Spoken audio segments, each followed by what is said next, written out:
Hello, everybody. Welcome to CripChat, the weekly podcast for everything disability. Today I have with me Jonathan Shar, Ibby, Hello. and myself, David D. Today we have a guest with us, Graeme Innes. Please like and share. If you got any questions, put them in the comment box. Over to you, Thank Ibby. you, David.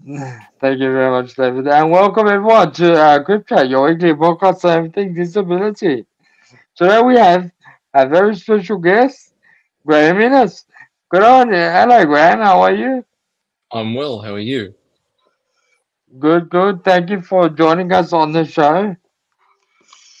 So, Graeme, just before we get started, do you want to tell us a bit about yourself?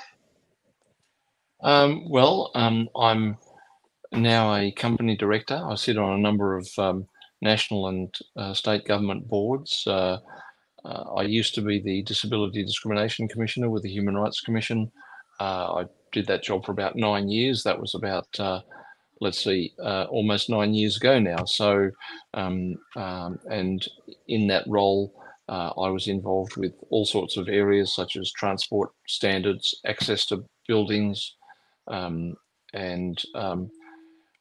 before that, I've worked I've been an advocate for most of my life. And I was actually chair of the Disability Advisory Council back in 1992 when the Disability Discrimination Act was developed and passed by Parliament.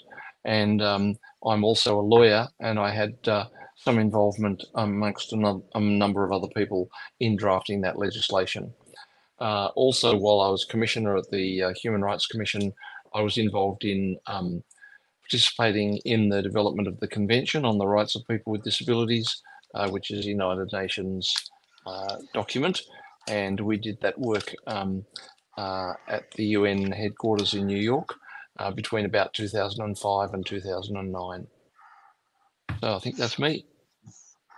Wow, so much you've done in I guess, time. But Don't check a anyway, big look, resume. welcome and thank you for being on the show, Graeme. Graeme, in terms of early advocacy work, you have a long history of advocacy for human rights and disability rights. Can you take us back to the early days of your advocacy work and what inspired you to become a passionate advocate for those Well, causes? So, I guess my first advocacy was back when I was a university student studying law, so back in the 1970s, and probably way too far long ago for most of your audience to remember. And I was involved in a group lobbying Vision Australia to make textbooks, provide support for getting access to textbooks in Braille and in audio. At that stage, it was on cassettes. And I recognised as a student and as a member of Blind Citizens Australia, which is the advocacy organisation of people who are blind or vision impaired, I recognised the power or the strength of operating as a group rather than trying to achieve things individually. And so I got together with a number of other students who also had the challenge of getting access to material. And we successfully lobbied Vision Australia to change their processes so that the textbooks could be made available in a more sort of timely manner. And that was really the first piece of advocacy that I was involved with. interesting. Graham, in terms of your role as Disability Discrimination Commissioner, you served as Australia's Disability Discrimination Commissioner from 2005 to 2014. Can you share some key experiences and accomplishments during your tenure in this role? And what are some memorable stories or moments that stand out to you?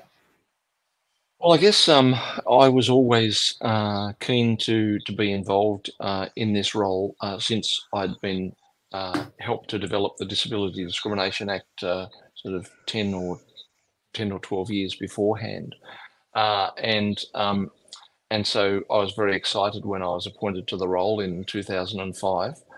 And I knew a few things. I knew that I would need to work with the disability sector, with the community, if we were going to achieve change. And I'd learned that change usually comes far more slowly than you'd like it to, but you can achieve it if you keep working in it.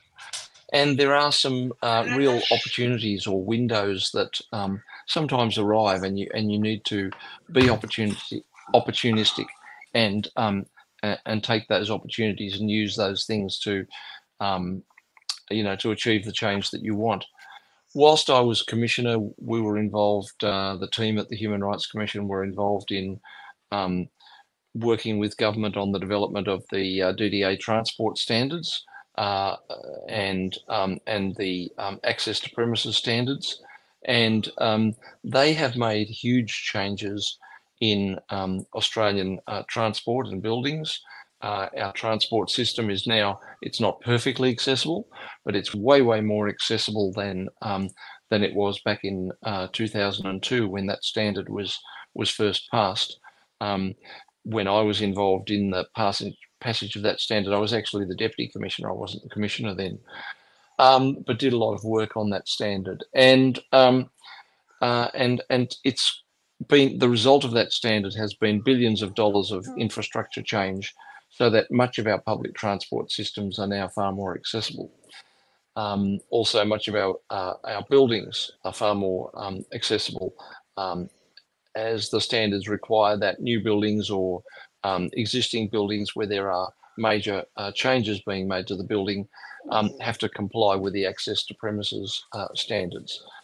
So I knew that one of the things that really needed to happen in Australia if people with disabilities were to be included in all areas of society, such as jobs and participation in society, was that we needed to be able to get access to things, to transport, to buildings and all that sort of thing. So they were the building blocks, and we were able to use the Disability Discrimination Act some carefully. We were able to take a number of complaints that were made under the Act and utilise them as incentives for government and industry to change the way that they operated, so that we got much better access than we had. Good job you're doing in the community, Graeme. Give up the good work. In terms of championing equal rights, you've led public inquiries on topics like same-sex entitlements and played a pivotal role in making buildings and public transport accessible for people with disability. Could you tell us a story? Would you be able to share a story with us? Well, I was also Human Rights Commissioner for a time, and that's why I ran the same-sex, same entitlements inquiry. And that was soon after I joined the commission, and that was a no-brainer really, because people were treated differently simply because of who they loved, and that just seemed completely unfair to me. And so we ran a public inquiry. We got people to tell their stories. We conducted hearings around the country. We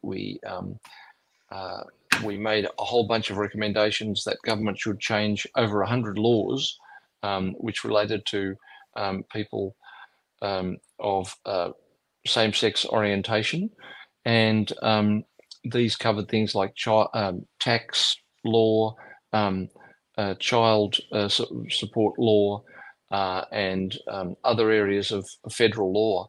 And all of those law changes were enacted by the government at the time. So in that sense, that was a great success. And, you know, the reason that happened was because of the lobbying, strength of lobbying of the same-sex community behind those recommendations, and taking a unified position on those recommendations. One of the decisions that we made as part of that inquiry was that we didn't make a recommendation about same-sex marriage. And that was largely my decision.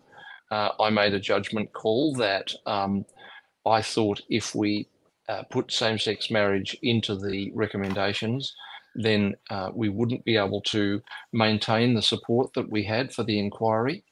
And I've always worked on the basis that 70% of something is better than 100% of nothing. And so we took that strategic decision. Some in the same-sex lobbies were pretty disappointed with that decision. It probably, given the angst and arguments that occurred when the same-sex marriage plebiscite took place maybe 10 or 12 years later, it probably was the right decision.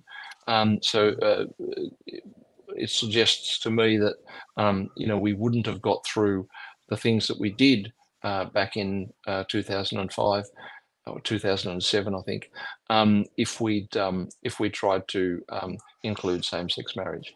So that's one of the stories of being in a public role like that and running an inquiry like that. You have to make judgment calls, and I think we got that call right, but I'm not claiming that I got all the calls, judgment calls that I've made over the years right. Sometimes you don't, but that's part of the process of being in the role such that I was in. Yeah, it's all about recognizing human rights. It's very important. In terms of inspiring change, advocacy often involves confronting challenges. Can you share a particular challenge you faced during your advocacy journey and how you successfully navigated it? What did you learn from this experience? Probably the biggest challenge I faced in my advocacy journey was when I lodged a disability discrimination complaint against Sydney Trains. I used to travel to and from work by train, and when everyone who could see could look at the screens on the platforms or in the trains or the signage on the stations and see where they were, I couldn't do that. And what I sought was to know where I was, and I sought that through audible announcements on trains.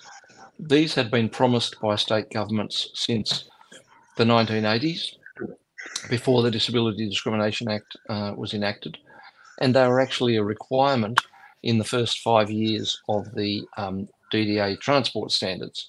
So governments committed in the standards, or were required in the standards, to make those announcements available by December 2007. And that hadn't happened in New South Wales trains. And so I went to the minister at the time and the state minister and said, look, this is a standard. The requirement is that you're supposed to make these announcements. They're not being made.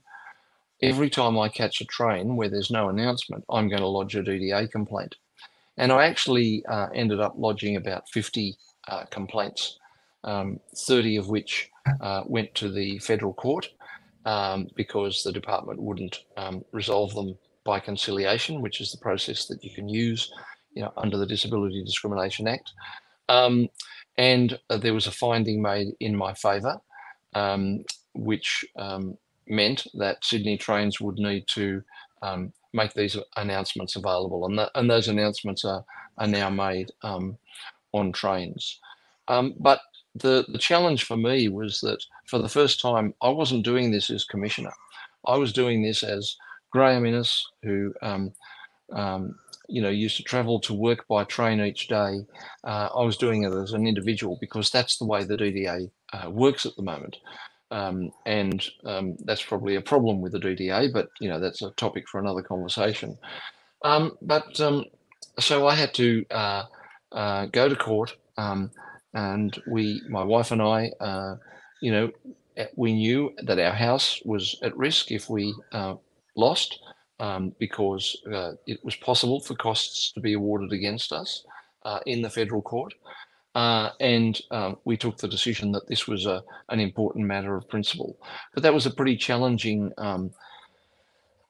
process for me to go through, and I think the way I got through it was just the support of the individuals around me, both people who were blind, who supported my initiative, and also just people who generally supported the success of human rights causes like that, and kept telling me how valuable what I was doing was. But that was a pretty scary process for quite a while. How important was those social supports in those times? Sorry, Jonathan, how important was The social supports in those times? Oh, very important, and that's what I say. The support of my wife and my family, the support of other people with disabilities who saw what I was trying to do and supported me for doing it, and the support of friends and supporters, which much of which I heard about through social media. I was very much on Twitter at that time before Elon Musk destroyed it. So that was critical to my success, to keep me focused and to keep me determined to keep pushing forward. Thank you very much for that sharing that story, Graham. Inspecting Australia's immigration detention center is significant work. Could you elaborate on this experience and share insights into how it relates to human rights and equality? Well, the inspection of immigration detention centres were part of my role as Human Rights Commissioner, and I did those inspections around the country, and that was an important part of our obligations under both the Human Rights Act, the Refugees Convention, and the Convention Against Torture and Ill Treatment. They're all United Nations documents, and part of my function as the Human Rights Commission was to inspect those detention centres and report to government about the conditions in them, and how people were treated, and whether the laws were appropriate. So I had a couple of years in that role, inspecting those centres, and it was a pretty tough work, meeting with a whole lot of people who had come here seeking asylum, who had made the really difficult decision to leave their own country because they felt that they were no longer safe in their own country, and who'd come to ours. And instead of us welcoming them as guests and as potential citizens, as we did with a whole lot of people from overseas in the 50s and 60s and 70s, we locked them up in immigration detention, which seemed a pretty bizarre way to approach the situation. So my job was to go around and meet with these people, talk to them, visit the centres, and then make recommendations to government as to what changes should be made. Cool. Throughout your career, you received several honors degrees. What emotions did you experience when you were honored with these degrees? And what do they mean to you? Well, they mean a heck of a lot. Recognition by your peers and by academic society and academic bodies such as universities means a heck of a lot to me. I was honoured to receive become a member of the Order of Australia when I worked on the Disability Discrimination Act back in the 90s, and then to receive degrees from 4 different universities, honorary doctorates, when I finished my work as Human Rights Commission. And they meant a lot to me, and I was very humbled that people thought that my work was of value, of such value that I would receive those awards. But the important thing for me was making change which meant that people with disabilities were more included in Australia. So it wasn't about me, it was about changing our society to be far more welcoming of people with disabilities, and to give us a chance, that is, people with disabilities, a chance to live our lives as part of society, not as a separate group, but to live our lives not separated in sheltered workshops or in segregated schools or in segregated accommodation, but to be able to live in the community, to be able to work in the community, to be able to participate in the community and to contribute in the community through the payment of taxes, because that's what most of us really want to do. But we can't do it unless the community includes us and welcomes us in. And I spoke, I gave a National Press Club address when I finished my work at the Human Rights Commission. And I talked about, or used a phrase which I've used a lot over the years, which is a reference to the soft bigotry of low expectations. And what I mean by that is that society demonstrates its soft bigotry by making very negative and limiting assumptions about what we as people with disability will be able to do, or more to the point, won't be able to do. And I'm sure all of you have run into this whenever you interact in society.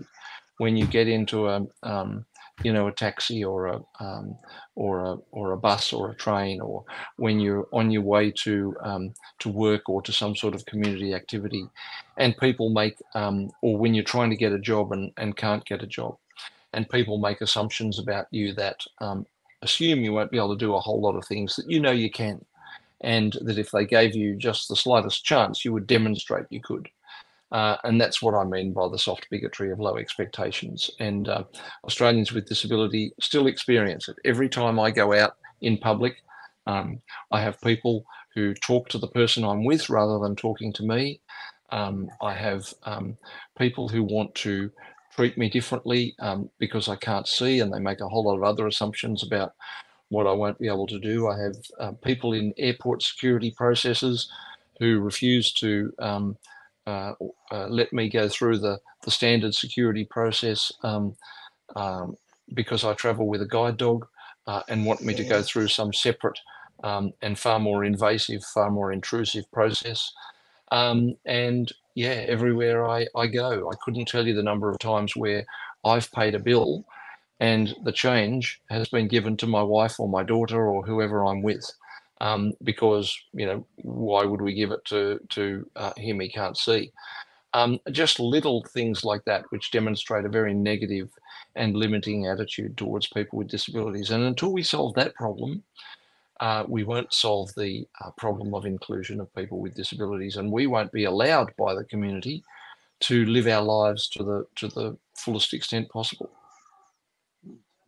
Interesting, yeah. Ensuring accessibility. Ensuring accessibility for people with disabilities is crucial. Can you describe a story or project where you were part of making buildings and public transport more accessible? Well, I talked about the access to premises standards and the access to transport standards, and they were really laws which made buildings far more accessible. Every time I go to the Brisbane Convention Centre, I live up near Brisbane now in northern New South Wales in Tweed Heads, and every time I go to the Brisbane Convention Centre, I catch the lift. There's a glass-sided lift out the front of the centre, right next to the sweeping set of stairs that by which most people enter the centre. And that lift is there because a guy called Kevin Cox, who later became the Queensland Disability Discrimination Commissioner, but wasn't at the time, thought it was unfair that because he used a wheelchair, he would have to go into the centre through a different entrance, not the front entrance, but some back entrance. And he felt that sent a real signal that people with disabilities weren't welcome in what was Queensland's centre of, entertainment and art and activity. And so he lodged a complaint, and I certainly, supported him in the lodging of that complaint, and the Queensland government was forced to install the glass-sided lift that I've talked about that goes up right next to this sweeping flight of stairs, so that we as people with disabilities can enter that centre in the same place as everyone else does. That's a really meaningful symbol for me of what access to premises means, that we can go in the front door along with everyone else. Yeah, no, I totally agree. Amazing stuff you do, Graeme. Graeme, your advocacy has covered various aspects of human rights. How do you perceive the intersectionality of different human rights issues? And what can advocates do to address them comprehensively? Well, I suppose you start from a point that we're all humans. We're all and that a whole lot of issues of disempowerment are part of the human condition. It might be disability, it might be Aboriginality, it might be that we come from a different cultural or linguistic background. And these things aren't just separated off in separate boxes.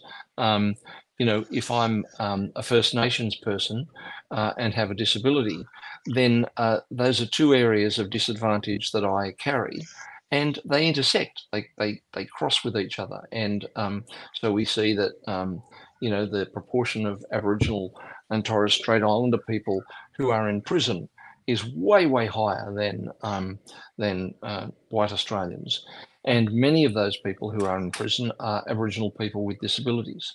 So that's a practical example of intersectionality, and it's really important for advocates to recognise that we're all humans. We all bring our life experience and our disadvantage to the table, and so you can't separate those things out.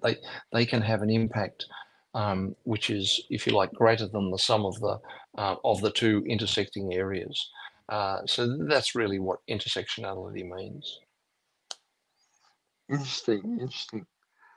Graham, what advice would you give to individuals who aspire to follow in your footsteps and become advocates for human rights and disability rights? Are there personal experiences that have shaped your appearance? I guess it's always hard to advise other people who are going to carry out advocacy. You have to be committed and passionate about what you're doing. You have to recognise that the journey is a long journey of small steps. It's not, you don't often get the big wins. You get little incremental changes. And it's really important to celebrate those changes when they come and recognise the impact that they have. It's also really important to work together as a group of people with disabilities. I would never go into an advocacy situation on my own. If it was me that was advocating, I would always take someone with me, and I've always been happy to, go with people who are as their support person when they've been advocating in a particular situation. It's really important to have that personal support and encouragement right next to you, and someone else to be able to talk through the challenges and the best way forward. As I said, recognise that it's a long journey with small steps, and it will always be much slower than you want it to be, because if you're advocating for change and an increase in the availability of human rights, that change will always go more slowly than you want it to. And we as change agents, that's something that we need to recognise, not accept, but understand, so that we can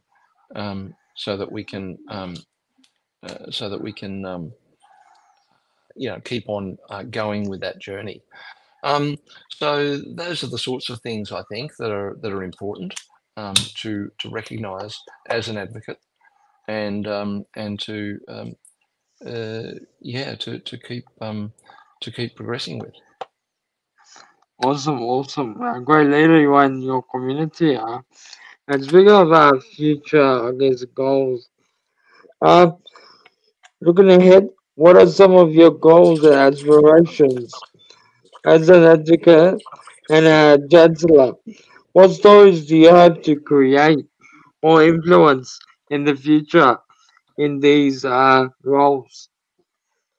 Oh, well, I want to continue the change journey that I've been on for most of my life. I want to achieve all the things that I've talked about in terms of that attitude change. I think that's a key thing. Um, and um, and I want to make sure that more people with disabilities are employed. We're employed at a rate 30% lower than the general population, and that hasn't changed in 4 or 5 decades. So we need to address that. So I want to be involved in that. Um, and I want to keep ensuring that people with disabilities have moved much more to the centre of the conversation in the last 10 or 15 years. I want to try and make sure that that keeps happening. So I'm very happy to make a contribution to that. But I'm very excited because back 10 or 20 years ago, sometimes it used to feel to me that I was the only voice or public figure lobbying for these changes. That is not the case now. So many people are stepping up. People with disabilities are putting themselves forward and being put forward by their allies and supporters to speak on behalf of us and to carry those journeys on that I've talked about. So I'm not worried about. I'm coming sort of towards, in broad terms, towards the end of my work in this area now. I mean, I'm a lot closer to the end than to the beginning, but I'm very confident that there are people there with me and behind me who will carry on the work. Yeah, a great leader you are in this space, so continue to advocate and us peers are more than happy to follow your footsteps. You're doing such amazing work, Graeme, and thank you very much for taking the time to be with us on the show today. It's a pleasure. It's always great to talk with people such as yourselves and share some of the lessons I've learned and hopefully pass them on so that you don't need to have to go back and repeat them. You can learn from those and build on the foundations that I and many others have been involved with laying. Yeah, thank you very much for your time. You've been watching CripChat, your weekly podcast on everything disability.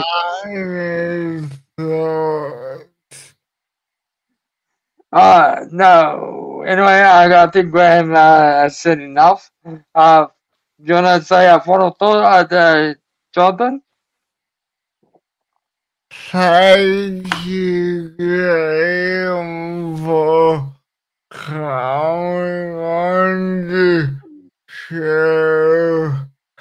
And we hope to elevate the disability discourse. Thanks, Jonathan. No, it's been great to be here. Thank you very much. You've been watching CripChat. Goodbye for now.